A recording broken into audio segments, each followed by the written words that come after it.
I'm Murph from the Beefy Boys. We're the winners of the National Burger Awards, Burger Chef of the Year, and 5 times finalists at the World's Best Burger competition. And today, we're talking Oklahoma patty. Yeah.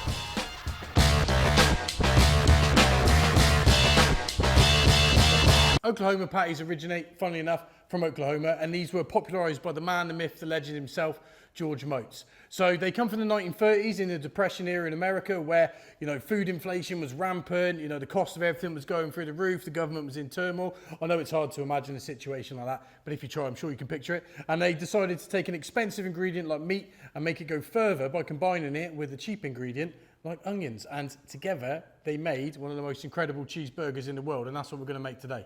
So we're taking 3 balls of mince here. You can use any sort of blends you want, but today we're using chuck and brisket. We're gonna grab a really thinly sliced onions. You're talking about 1 millimeter thick. Any thicker than that and this just isn't gonna work. So pile those onions on top of your patties. Get your burger smasher and press down. And what you're trying to do is make sure that meat has as much amount of contact as possible on that grill to give it amazing caramelization and sear on the outside.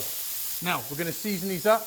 Now, what's going to happen is as that meat cooks, the steam for that meat is going to rise up and it's going to start to cook those onions a little bit. You can see them going translucent. So that's going to start the process. So what's going to happen when we flip these burgers, those onions are then going to start to caramelize. And all the onion juices is going to mix with the meat juices, and it's just going to make the most amazing, delicious, savoury patty. And the onions give it texture and flavour and just take it way above a normal patty.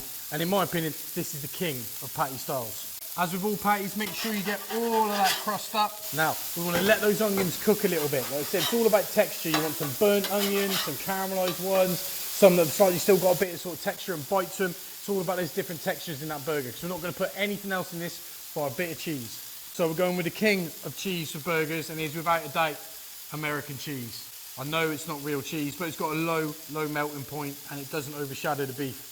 So that's what you want, is those beautiful caramelised onions. And anybody brought up in the UK, this will kind of remind you of those burgers that you kind of get from a really dodgy fairground, but these are delicious. Right, so we're going to get our water and we're going to steam it.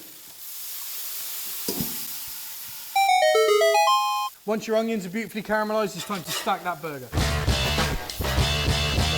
So there you go, and these are the perfect Oklahoma patties. So to learn more about Oklahoma patties and a whole host of other patty styles, burger tips, techniques and recipes, order the Beefy Boy Burger book now. Link in the bio.